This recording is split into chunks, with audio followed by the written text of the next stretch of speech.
issues. The NDC has put out a bold statement on the 6-month stay of the Akufo-Addo administration. We'll be interrogating this particular statement, and we can start a conversation now. You're welcome, sir, to our front. Thank you very much.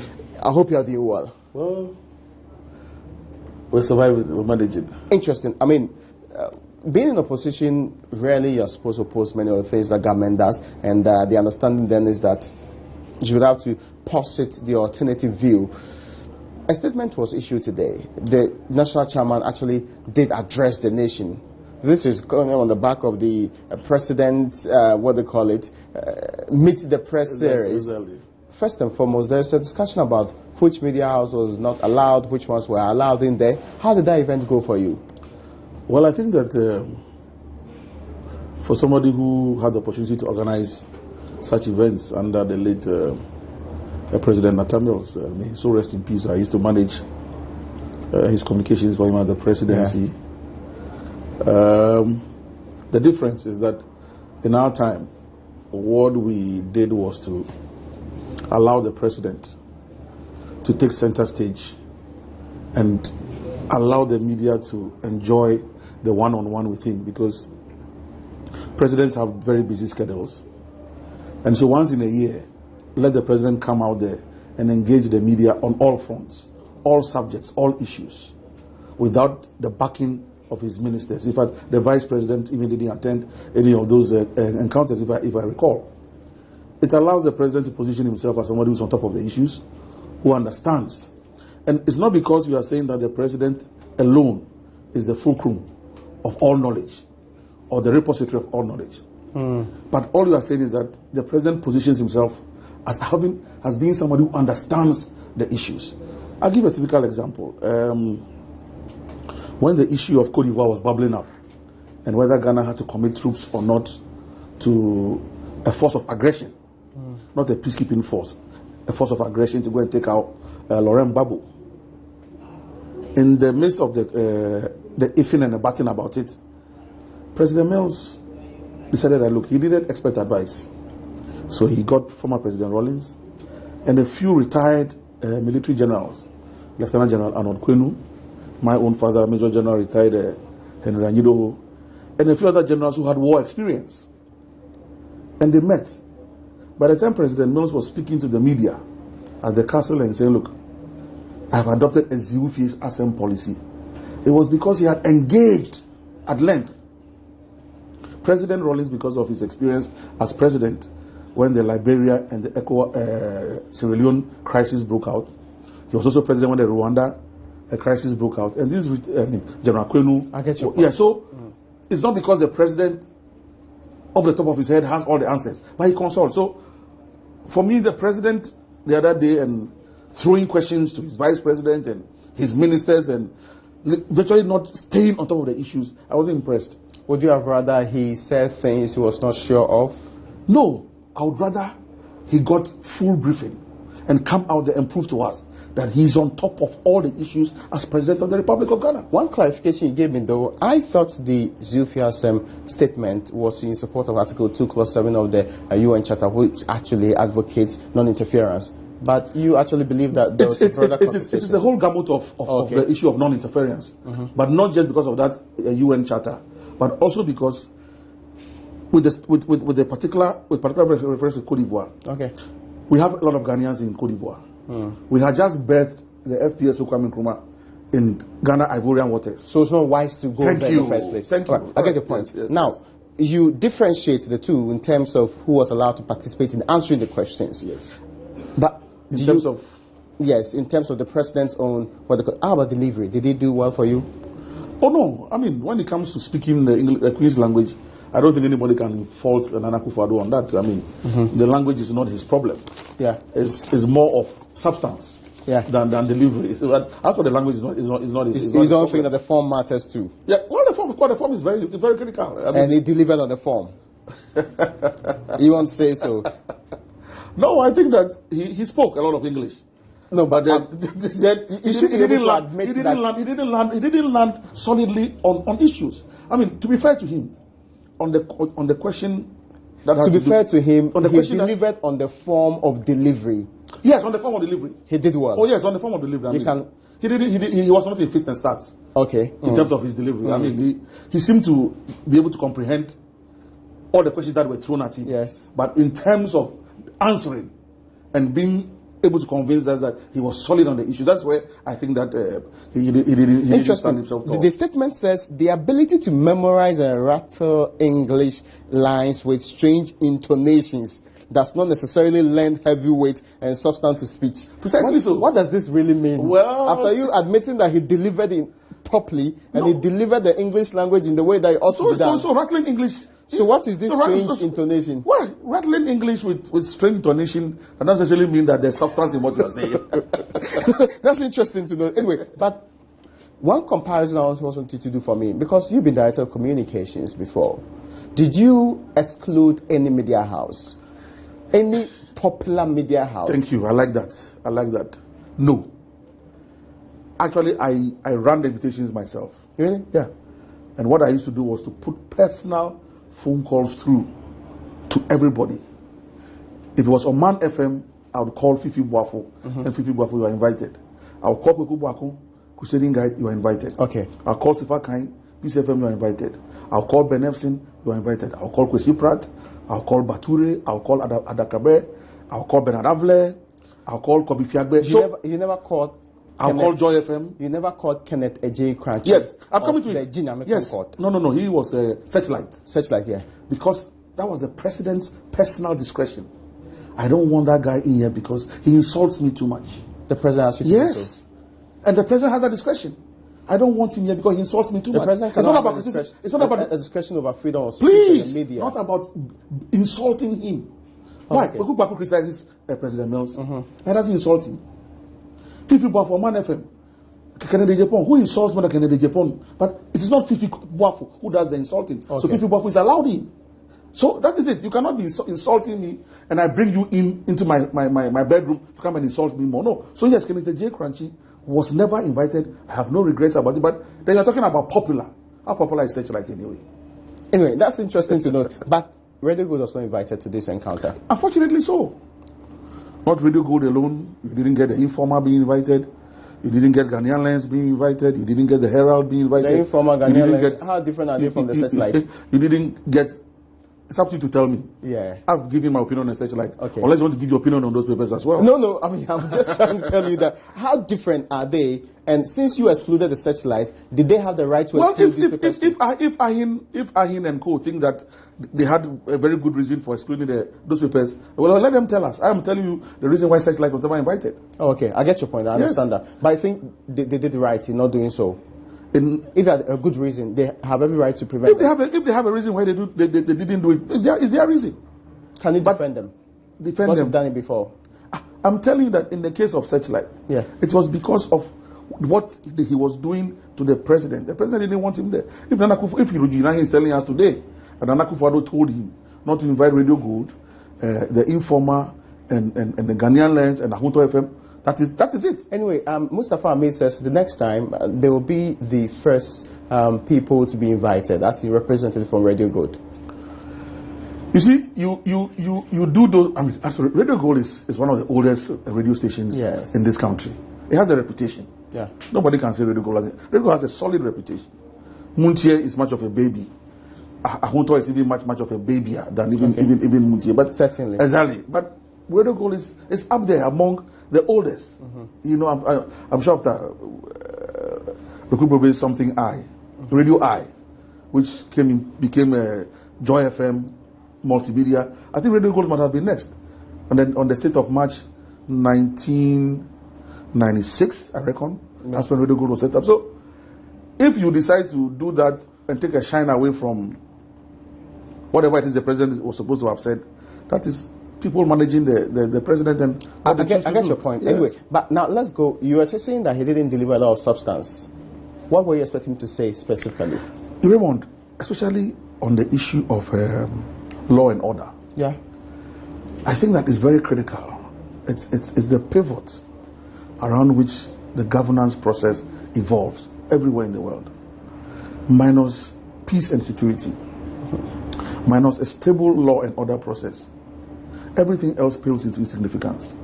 There can be no development without peace. If you don't have a legal regime and a law and order system that exudes confidence, you're not attracting the investment. Capital has a choice. Yeah. Capital will go where it can find stability. Exactly. Yeah. And where there's law and order, where things operate in a more organized manner. If there's chaos and there's anarchy, capital is not going to fly into that system. Now, while capital is not flying into that system because of the chaos and the anarchy, the local persons in there also are unable to function and perform properly because there's anarchy and there's chaos. Combine the two, and you have a system that is virtually atrophied. Is there anarchy in Ghana today? There is. Really? No matter how. Is there an operational definition of anarchy that's not known to anybody? Anarchy comes in different shapes and sizes. Okay. Anarchy where you have a president being at the seat of government, and hoodlums, brigands associated with the president's party are at the presidency beating up a serving police officer in uniform. That's chaotic, isn't it? Even if it's been investigated. But that's after the event. It shouldn't have happened in the first place. Not at the seat of government. Okay. Let that happen. I mean, but this is the throes of transition anyway. This is when you are transitioning from one end to the other. So let that happen at the football match somewhere. Okay. But not at the seat of government. And then the inability of the president to act immediately. While the president was pretending not to have noticed what happened, you had heavyweights in his party. The acting chairman, Freddie Blay, the deputy general secretary, Obri Boahin, even the acting general secretary himself, John Boedu. Then you have Ashanti Regional Chairman Muntumi. Then, of course, Kennedy Japan's own is a different kettle of fish. All openly supporting these boys and giving them energy to operate. Then they decide to move their activities notches higher. They are beating up a regional security coordinator. They enter a circuit court, pull off the wig of a sitting judge. Really? Yes. There's no account of that. Oh, please. Maybe you've chosen to. Sorry, forgive me, but I'm just saying that what was on official police record says that she was not touched. Official police record. What was actually submitted as part of the Nolly Prosequi filing says she was not touched. I'm coming to that creature called Nolly Prosequi, which is now giving the anarchists a free room to operate, because their bosses have told them, not because I'm saying so, because I have heard and we have all heard, at least two of them, wound to me, Kennedy Japan, openly say, you dare touch those guys. They are our boys. Do you know how much money we spent on them? Do you know how much money we spent training them? Dare touch them. To the extent that the National Security Minister, Kandapa, was openly and heavily insulted by these two characters. That when they were busy financing and training these guys, you, Kandapa, where were you?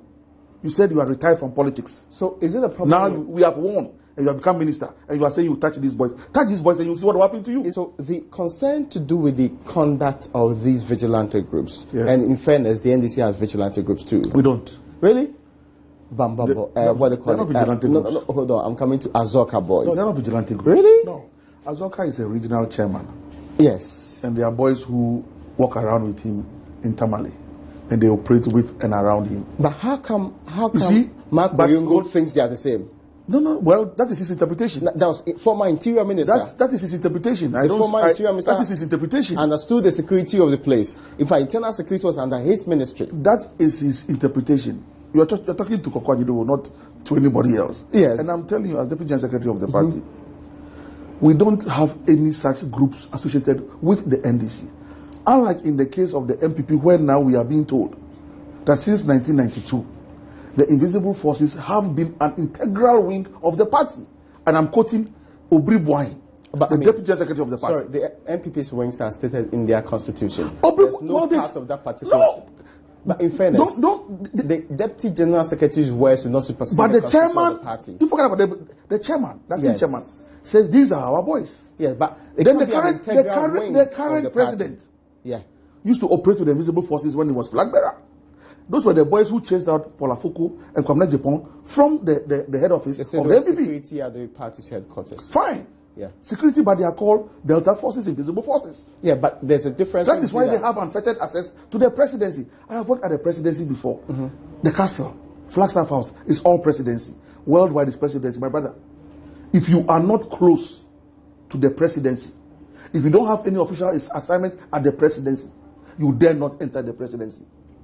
So for the invisible forces to have access to the presidency and go and chase out a 7 ASP in uniform, beat him up, somebody took them there. And the person must surely be President Nana Akufo-Addo Adankwa. He took them there. They are his boys. How is that possible? Oh, come on. They owned the boys. He used them as a flag bearer. He had just won power. Things had not stabilized. I agree with you. He was still in transition period to understand that he was now president of the Republic of Ghana and no longer flag bearer of the NPP. But hey, in that period, the boys said, look, yaba, yaba, yaba. So they were all over the place.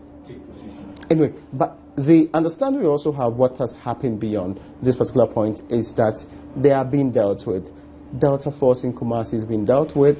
Invisible forces, according to the Interior Minister, are no longer doing the mayhem that they used to do in times past. Can't the government of the day, especially when the president apologized for their conduct? You heard the apology, right? The president apologized during his first State of the Nation address. Yeah. 2-3 days after that, the boys were on even a bigger rampage. But then he ran to Kumasi, went and apologized to Otum for that. I'm sorry that these guys are misconducted themselves in your backyard and beaten up a regional security coordinator. Hardly had he reached Accra, the guys were doing worse things. Master, so what were you expecting? They know where they are drawing their powers from. What were you expecting the president to do? The president, obviously, he's lost it. What can he do? No, but I'm just saying that is why now they have moved from individuals. Lawlessness is actually curtailed by security agencies, mandated by the Constitution of this republic to operate. Yes. Do they need the president's prompting before they can do their job? The president himself told us during the State of the Nation address that he has given powers to the IGP to operate. Yes. Where did he get those powers from? So he just tells what is happening. If it is just a constitutional matter, then the IG and his people should operate on their own. So why did the president and lawyer tell us that he has given powers to the IG to operate? The IGP's conduct in this case. What do you mean? I get the impression from your press statement that you seem to think the police is disabled. Yes. We're not blaming the police service. Really? We think that the police service, the IGP says that, look, we should help them. They seem disarmed. We should help them. Of course, as good citizens, responsible ones are that, we'll help as much as we can. But we don't wield the authority of state. Because the police has consistently acted in that form. For example, investigations into what happened at Chopone, investigations into what happened at Abu Broshi, that led to the death of the 4 people, currently are still not going anywhere. Yes. And these issues happen under the presidency or the tenure of the NDC. So it's the same police force, isn't it? The same police force. The same disabled police force. The same police force, but different head.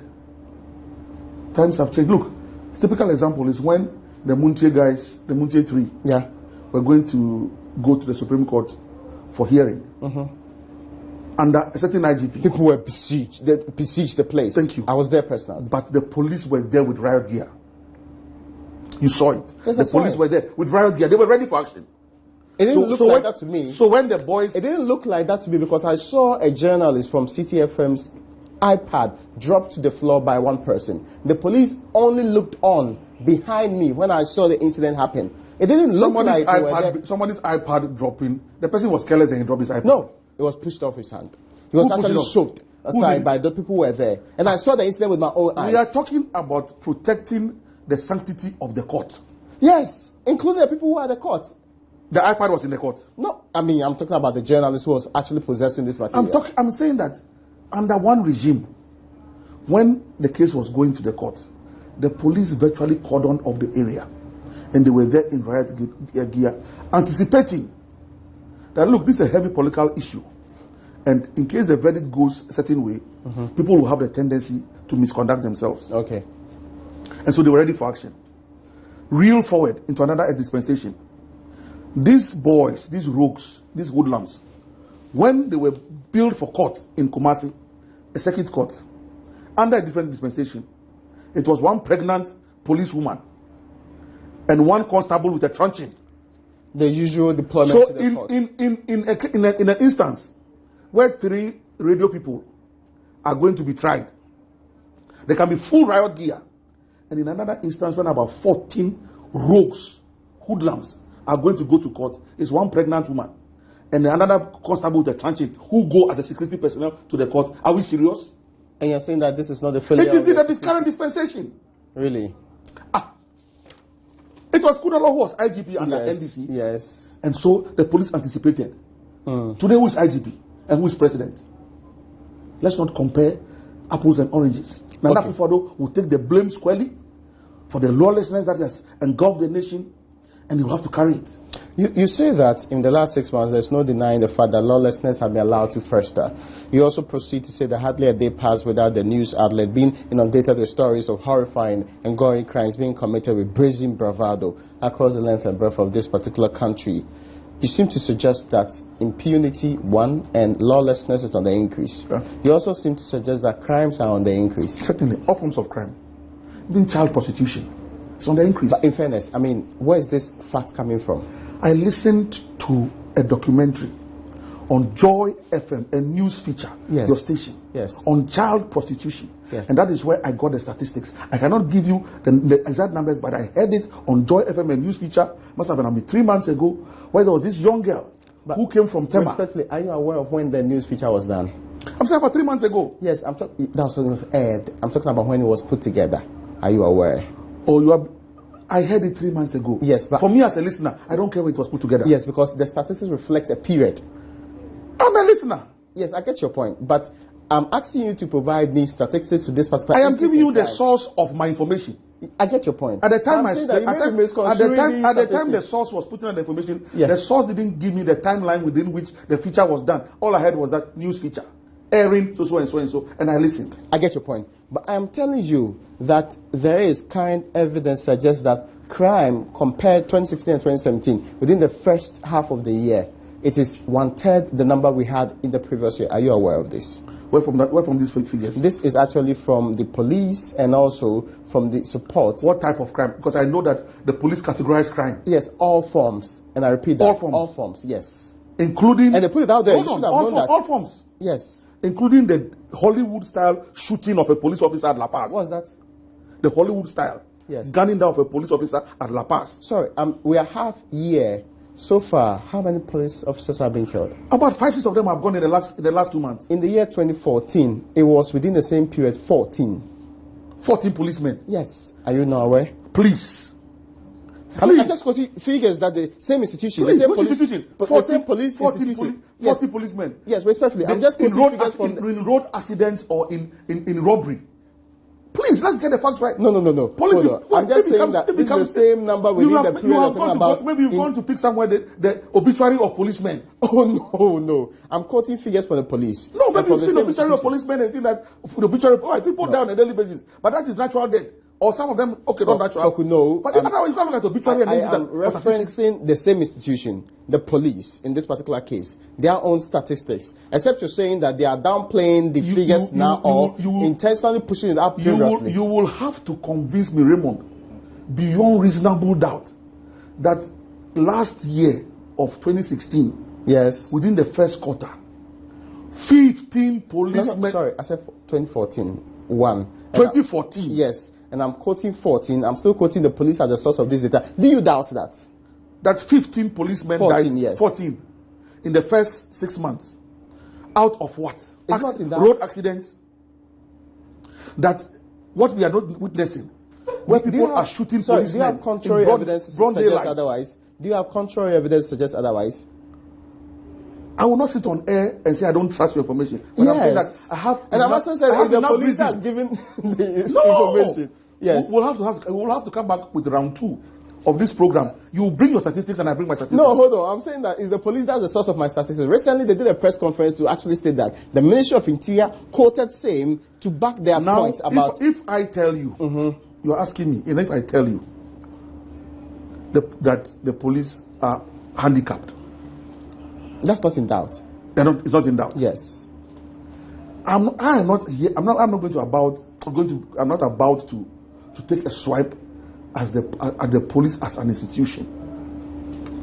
What I'm saying is that because what happens all the time is that you want to blame the political leadership when people have been given mandates to do their job. Policemen have become easy game for these criminals. They have become easy game for these criminals, and I don't think that is proper and fair. Okay, let me get your point. You also explained to us that very credible intelligence information reaching us, and I'm quoting the statement, has it that a lot of the armed robbery and killing of our hard-working police officers is being done by elements belonging to the aforementioned militant goon squads associated with the NPP. Proof. Intelligence, that's what we've told you. From where? Intelligence gathering. But you are a media personnel. I do. You do a lot of intelligence gathering. Yes. So you have sources. Yes. And you protect your sources. Yeah. So but you are not a media institution. Please. Oh, okay. The policy is universal. I see. It's like doctor-patient relationship. I just want to it's also like a Catholic father and then somebody come and confess his sins. It's the same thing. I get your point. Source confidentiality. I just want to know from you that when the source... Otherwise, Catholic fathers who every day come Sunday morning, come and preach about the people who came to confess and tell the sins that they came to confess about. Have you relayed this information to the police? The police is aware. Have you relayed the information to the police? The police is aware. Has the NDC officially sent a notification to the police about this information? I said the police is aware. How did they get to know this? The police is aware, Raymond. Because you are saying something that's very critical. The police is out there looking for people who did this crime. You have information that can lead. You are not only saying that you know the people, you know the groups they belong to, so can identify these people. Is it not only plausible as citizens of this republic to submit such information to help the police in arresting these people? What do you think that we are doing?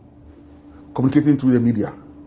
Yeah, I'm telling them. It's one of the most powerful ways of putting information across. Beyond the silent communication. So that is why we're putting it out in the public. Is that all the information you are giving the police? That you have intelligence that suggests this is happening? Is that all? Why should I? Are there details? Why should I give you more details? What we are telling you is that this is what we have picked up. So it's not sounding like usual political communication. It is not usual political communication. These guys began right at the seat of government. They were allowed to get away with it. They moved to Kintampo Waterfalls. 18 innocent school children died because some unprofessional guys moved in there saying that they are buying Abaso. Our government is in, so get out of the place. Innocent school kids died. They did it in Kumasi. Then the Attorney General comes filing nolli prosequi. No case. Do you know the message that you are sending out there to these criminal gangs? That look, go ahead and do it. The system will allow you to go scot-free. Let me interrogate this other issue. You said in direct reaction to the breakdown of law and order, as well as the desperation in the voice of the IGP, Dr. Kwesi, a security expert, is also foreboding doom for the nation. Do you know how long he's been making this statement? He could have been making this statement since Adam, but he has made it again. He's repeated it. That's it. He could be making it since then. So what's special about the repetition now? The repetition now is that we are in 2017. And Akufo-Addo is president. What did the NDC do about these comments when he made them previously? President Mills, when he came, began to re-equip the police. Not only the police, the military. At the time President Mills came, the Air Force was virtually dead. We re-equipped the Air Force with crafts. President Mills alone commissioned 5 Navy ships in second year. I was there with him. President Mahama. Garinga, Eho, and others. President Mahama. The fire service was recruited. I'm satisfied with the data you are giving for President Mills. I'm telling you. I'm talking about President Let Mahama. me give you the history. Then the Mahama government came and continued. Right here at the state forecourt of the state You house. seem not to have as much detail on the Mahama government as you have for President Mills. Certainly, as President Mills' Director of Communications, speaking for the President on a minute-by-minute basis and attending cabinet meetings, I had access to information on a real-time basis. Is it also probably because after President Mills, it was not as strong and hard as a fight and retooling of the security institutions? It was a continuous process. It was a continuous process. But questioning in 2012, questioning in 2014, questioning in 2015, questioning as an academic. Yes. 100 years from now, will still be doing academic analysis and statistics and put out. Yes, but that is his job. You quote him. That is his job. The point is that is his job now. So he did it last year, 2 years ago. He's done it today. I am discussing what he has said today. Yes, and tomorrow I'm saying that he has said the same thing. So we will discuss it in today's context. So it was previously the case, and it's now still the case. Why? Crime has been with us. It's how you confront the crime and you show commitment to confronting the crime. That is the issue. Oh, okay. So that's the point you want to make in this particular case. It was lost on me because you're referencing somebody to make the point that there is now. Now you tell me that. Why? You're referencing the Bible has been there since when? But every Sunday we go to church and the sermon is preached again. Okay, so you also made a point, which I want to quote because I don't want to put you out of context anyway. Why did the Commander-in-Chief of the Armed Forces not do his utmost best to assuage the fears of Ghanaians that he would not allow Ghana to slide into lawlessness and instead of anarchy? Has he not done so? How so? State of the Nation's address, he stated that. And I'm telling you that after the State of the Nation address, yes, the boys went on a rampage again. But he said that again. Master, he's consistently. That is why earlier in the speech, you read it yourself. So why did you that rattling English? Yes. With certain intonations does not mean that you are giving substance to what you are saying. What do you consider to be utmost best in this case? I'm saying that if the president wants to convince us that he's fighting crime headlong, there's more to it than just say it in passing. What do you want done specifically? Even when Major Mahama was brutally murdered and was being buried, the Commander-in-Chief chose to be at an ocean summit in Brussels. Again, what was he doing at an ocean summit? What do you want commitment to the troops alone? What is commitment and being troops? At the burial alone would have been enough show of leadership that, look, I am concerned and I am bothered. You want him to attend the burial of people who... He should have. The callous manner in which the man that's all you want him to do? He was at an ocean summit. And in this statement we have said that it's about time that he pins himself down and begins to do some serious work in this country, because governance is not a tea party. I wanted to know, beyond having to attend burial of people who have actually lost their lives. I'm not saying that he should tee himself up for all burials in Ghana. I am saying the circumstances under which Mahama was murdered. The brutal circumstances. It doesn't matter the vice president was there. You claim you were fighting Galamsey. It doesn't matter the vice president was there. We didn't vote for the vice president. For goodness sake, we didn't vote for the vice president. Yes, you will act when the president is not there. But for goodness, there are certain things that require the presence of the president and commander-in-chief of the republic. So you also have a difficulty with the traveling of the president. He said that he should pin himself down and get to work. Yes. Within the same period in 2013, how many outside travels had the President Mahama done? I will not be able to give you the stats. Were you worried about that? I'm worried about it now. Were you worried about the previous one? Because in 2013, at least, it was President Mills had begun in 2009. Mm-hmm. He passed on 2012. Mm-hmm. So rest in peace, President Muhammad Khan. There was a lot of stability in the system. There was not this level of chaos, mayhem, and lawlessness. So yes, the president will do 1 or 2 travels, but this frivolous jacketing. So your problem is not really with the traveling. He can leave the country for 2.5 weeks. That he's on the West Coast doing what? Sorry, your problem is not really with the traveling. And the as for the travels, you will travel as president, not with. Your problem is exactly with what? The frequency. Okay, but you can't tell me the long stay. Exact number. No, the frequency and the long stay as well. Okay, 2.5, 3 weeks. You're out of the country. What are you doing? I'm trying to take a break now. When we return from this particular break, we'll continue our conversation with the Deputy General Secretary of the NDC. 6 months of the Akufo-Addo government. What can you mark him on? You're welcome back. This is Upfront. My guest is KOKU ANYIDOHO, Deputy General Secretary of the largest opposition party in this country. Barely a year ago, that party was in power. And that party is assessing 6 months stay of the NPP. They actually have very bad ratings of the current government. And that's what we are looking at in this particular engagement. He's been talking about what their press conference today dealt with, and we've been interrogating some of the issues in that particular end. So we're at the point of getting to know what is really your problem.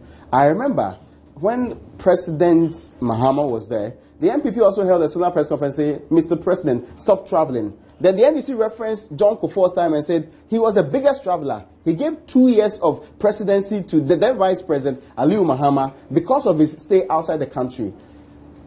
The politicking about how far you travel out and how long you go, does it really matter? It's not the end in itself, the fruits you bring out of that. Look, as a president, you travel. I mean, I work at the presidency. Mm-hmm. If you want to travel every day, there will be reason to travel. The invitations just flooding. There's a deluge of invitations that come in. Forgive me, have you compared the traveling to know that this is on the high side? And I'm telling you that it's up to you, the president, to be circumspect in your choices as to where to go and where not to go. Do you have a problem with where he's going? I mean, like I'm just telling you that specifically I can imagine President Rawlings as Commander-in-Chief. I know President Atamils as Commander-in-Chief.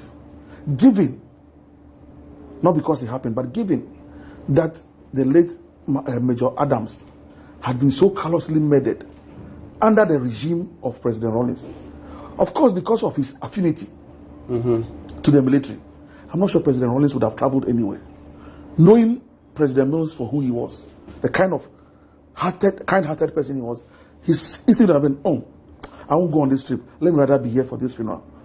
As for President Mahama, he even enjoyed, wearing the military uniform. So I will have no doubt that he would have been around. Interesting. What was President Akufo-Addo busy doing at an Oceans summit somewhere? Apart from the single incident. Look, leadership doesn't come easy, my brother. Apart from the it single comes with incident. sacrifices. It comes with certain decisions that makes you look stoic. Your point is well made. It makes you look stoic. Your point is well made. I'm asking, apart from this single incident, do you have any other? And the bed of that question was, what did you expect him to do in the fight and in the, what they call it, quest to improve law and order in the country that he was not doing? That was the bed of that question. Yes. To equip the police. Look, I'll tell you why we have people in the police service. Not because they're NDC people. We have friends, we have relatives, we have Ghanaians. Apart from the lack of equipment. Which specific areas do they lack equipment? Apart from the lack of equipment, the political interference is another major problem. How do you explain political interference? When you have Kennedy Japan, Raymond, you don't seem to be listening to me. When you have Kennedy Japan, no, but hold on, please. You're giving the examples of Kennedy Japan. Let me make my point. But Kennedy Japan is not really the entire NPP or the government of the Republic of Ghana. Even the executive president says he has opinion. He disagrees with some of them. Kennedy Japan, until recently, when he started coughing in a direction that does not seem to sit well with the NPP, he used to be the one who controlled, and he didn't hide it. So if Kennedy Japan says, don't touch these criminals, one of the boys, when they were being hauled before the court, said openly that when they went there, the reason why they misbehaved was because they had been assured that judge for the police where we be and I'm telling you, I'm a politician. I get your point. Beyond that, I have been in government before. Beyond that, we understand the system, and I'm telling you that the political interference is what is frustrating the police. I get your point. Yes, lack of equipment, but the political interference is the biggest problem. We were on the traveling of the president. You actually asked them to disclose how much they are taking. Yes. As in allowance. It's critical. What's the end game? The catch there, Raymond, is that moving the president, because I worked with President Mills, and incidentally, his 5th anniversary. How much was the allowance then? Per diem? President Mills took no per diem, and that's an opinion. The individual or? Oh, individuals took. I took. You took. And the per diem is. But does it matter if the president doesn't take? He decided not to take. Okay. He chose not to take. Yes. That's President. How much was the per diem? No, it's not static. So it's not static. For on the a trip. How much was it? Oh no, 200. I mean, if you are in, I remember a time I went to Equatorial Guinea. 3 nights in Equatorial Guinea doing the rating didn't come to $150. And I remember there was one journalist who went with us. Did you ever go to Germany? Oh yeah, there was Germany. How much was it for Germany? You are getting about 100 euro per night or something. And you are doing 2 nights. So you come back 3 nights, come back 300 Under euro. President Mahama, how much? I don't know. I wasn't part of the government system, so I would know. But when you put out a statement like this, you're able to do comparisons and put out. So that is why we're asking the question that is it $5,000 or $4,000? Why are you asking the question? We must ask. Because that's what we are picking up. Because but you were not able to find out how much it was under John Mahama. Why didn't you ask at the time? We are saying that what we are picking up. People ask the question. I remember. So that's up to you to ask. I'm asking. I choose to ask the questions I want to ask, and I say for now, yes, what we are picking up is that they're taking between the range of 4,000 and 5,000, or 2,000 or 1,000. That is for the small ones who follow them, but the Oboros, they are in the 5,000. As in Oboros is a minister. Oh, the president himself and his family and friends and cronies who are around him. Sorry, I mean the office of the president people. Look, Raymond. No, I just want to be clear which people we are talking about. So that I'm asking them the question. Yes. I know who to ask the question. Exactly. Go and ask them. Go and ask them. So who are you referencing? Secretary to the president, the chief of staff, or whoever. Those people who travel around him. Okay. And the ministers. And they are taking 5,000 or 4,000. Look. Are you asking a question or you are making a declarative statement? We are asking the question. But you have a figure in mind. We're asking for full disclosure. But you have a figure in mind. Because when you have the budget, yes, at the presidency, and we just told you that the allocation, the budgetary allocation alone to the office of the president for this year, exceeds the allocation for the office of the president for the 4 years that John Dramani Mahama was in office. We are telling you that, and the facts are there. Including the year that they overspent to over 100%. I am telling you, you combine all. Just asking. Combine all. Okay. And we are saying that the budgetary allocation for the office of the president, Nana Akufo-Addo, in this year's budget, presented by his cousin, Ken Ofori-Atta. The finance minister, yeah. And it is his cousin. That's not in doubt, but that's why I choose to refer to him as his cousin. Okay, please proceed. His blood relation from Chebi. The money that he has allocated for his senior cousin at the presidency is more than the amount of money that Setekpe, who is not related to John Mahama's budget, sent to the presidency in 4 years. What is happening at that presidency? Sorry, they've explained that the ministries you have dictated here ought to be scrapped are actually at the presidency. These ministries will be functioning and doing more important things. The ministries of monitoring, the ministries of special development initiatives, the ministries of regional reorganization, and many of them which were recently created. They are all going to feed into this budget. Give him. Yes. It's a very wise way. When Bawumia tells you that they are doing smart borrowing. I'm confused. I mean, you are talking about the office of the president and the ministries. Bawumia is part of the office of the president. I get your point, but is he the one justifying it now? Why don't you allow me to develop my point? Yeah, because I wanted to shape in a way that I can understand you.